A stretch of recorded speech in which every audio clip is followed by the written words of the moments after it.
All right, welcome back to the Live 100 podcast. What if I could tell you the easiest path to success is the one that most people avoid? Now, when I say easy, but not simple, but easy, let's dive in. So if you think about this, right, you have to define easy versus simple, right? Most of us want easy, right? We want things to just come to us, fall in our lap, just happen upon us, right? Just to have luck always be within our favor. But the reality of it is that we can make it simple, but it's not going to be easy. And that's the separation from the people that are showing up here today, you listening, that's going to go out there and make it happen. And the majority of the world that just wants things to happen and understand that really the shortcuts that they're seeking don't honestly exist. We don't need shortcuts, we need consistency. Let me ask you, right? If you were to say that you look forward into the future, and within that future, here you are a decade from now, 2 decades from now. And in this point in time, you stand in a place somewhere in the universe, right? With some goals that you have achieved or not achieved, or some level of success that has come upon you or has not come upon you, or some satisfaction in your life that you've had or not had. If you were to look at that time, a decade or two from now, and you had the opportunity to have one wish, that wish surely is going to be that you had back the time where you stand today and to be in the shoes where you are right now. With that said, how about we waste no more time of hoping for easy and wishing upon us the luck that honestly is only going to show up if we're putting in the work. Because we don't want to be a decade or two from now wishing we had back the same energy, the same vibrancy, the same health, the same ability to have this life back right now that's gone away from us because time passes.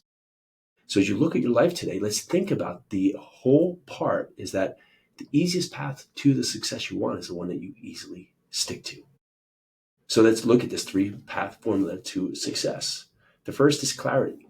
You know, the hardest thing about having goals is actually making the goal something that's direct, something that's defined, and something that's achievable. We put down many times vague goals that we see that are really not ultimately defined, because with that, we have to truly commit to them. So if you have a goal in front of you, what is that goal? Is this something that you're very clear on? Is this something that you have really identified? Is this something that you really want?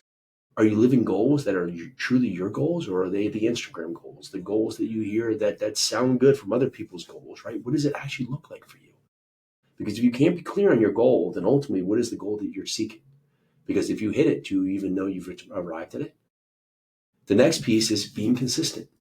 We forget the hardest thing to achieving the path and the life we want is just showing up and doing a little bit each day.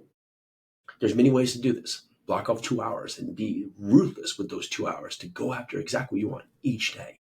Write down the 3 most important things in your day, not the 500 to-do list that you're never going to get to, but the 3 most important things in your day, and go and do them. Show up with a plan. Look at your calendar. Divide it up into space that usually you can use to your advantage. You have to look at yourself in 2 different ways, right? There's the myself outside of business, and then there's the me as the business, right? So I'm Jason Yarusi. I'm Jason. I'm dad. I'm husband. I'm the one who coaches my kids' sports. That's me outside. But here, I'm the corporation, Jason, the corporation. I have to treat my success like a business. And if you were to look at your business, is your business running in a way that proves and showcases success? Or are you standing on the sidelines saying, man, I better fire myself and put a new CEO into my business that's going to get in there and run things to show me the success I deserve to have? And that gets to the last piece, course correction. You've defined your goals, you've gotten consistent in your actions, and now as you do this, you have to course correct. Why? Why do you course correct? Because if you're not getting exactly in line with where you want to go, you have to correct your course. Right? They say a plane coming from Los Angeles that's heading to New York is 2% off, right? 2% off will land them into DC just by 2%. You think of anything, right? Anything that's happening in your life, if you're just off the mark, you can land in a whole different area than you ever thought you would get to. So if each day you're doing these little actions, you're getting feedback from them, you're getting the understanding that ultimately this isn't working, or it's working kind of, but it could be better, right? So you have to take it and course correct. Now, I'll say this, right? We can't use course correction as a excuse not to take action. Imperfect action is always better than perfect hesitation. I'll say this again. Imperfect action is always better than perfect hesitation. You've hesitated long enough. That's why we stand here today in the place we are, where potentially we're not happy where it is because we want better results, because we've been hesitating. We've been waiting on the sidelines. We've been saying, you know what, tomorrow might look better, or when I just, get a little stronger, or when I get a little more confident, or when I feel a little better speaking, or when, things cool down with my kid's school, or when you fill in the blank. The hesitation that you have in front of you is the reason why you don't have the goals that you're seeking. So get clear on the goals, be crystal clear, put them to the point so you can smell them, you can feel them. If you close your eyes, you can see what they look like. You can understand what it feels like. You can put into your mind what it is that you're seeking. And then go out there and set up actions that are trackable.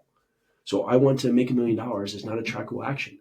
But if I'm going to make 15 sales calls a day, that's something I can track. You either did or you didn't. One is the hope of a goal of $1 million is just going to drop down from the sky from some stork, and all of a sudden it's going to be here in my lap. Or the others is 15 calls. You make 15 calls and you get 14 no's and 1 yes. You learn from that 1 yes, you learn from those 14 no's, and you course correct, and you understand how your conversation gets better for the next day you make calls. Use this to your advantage to be in this part of saying, okay, my action is the whole thing of the focus. So you can ask yourself, when is the right time to get started? Well, there's no perfect answer to this minus now. You don't need to wait or anything else. You have to get to the work of saying the action is now. In every action you take, there's going to be feedback and there's going to be a learning experience. But you have to take the action to get to close the loop, to understand what you can do better to achieve the next result in front of you. So, is it easy? Yes. 3 steps. Be clear, take action, and learn from it. Is it simple? No. That's why 95, 96, 97, 98% won't do this. Because simple looks like a wish. And for some, maybe we'll get the wish. But I don't want to sit there and look back 30 years from now and say, you know what, I just kept wishing and it just never happened. I want to put in the simple work today that's going to get me results, that are going to lead me to a life that's going to be defined on the actions that I put forth. So what action are you going to take today? And what result are you clearly going to go after tomorrow? All right, so that's what I have for you today. I'm Jason Yarusi. This is the Live 100 podcast. If you could do anything for us, go down there and leave us an honest rating and review. It helps us to get out to the masses. And if you're not over there, subscribe to the YouTube channel. And I can tell because about 90% of the listeners here are only here on the podcast. Go over there, go to the YouTube channel and give us a subscribe. It helps us continue from that platform to get more viewers as well. All right, that's what I have for today. Let's do this.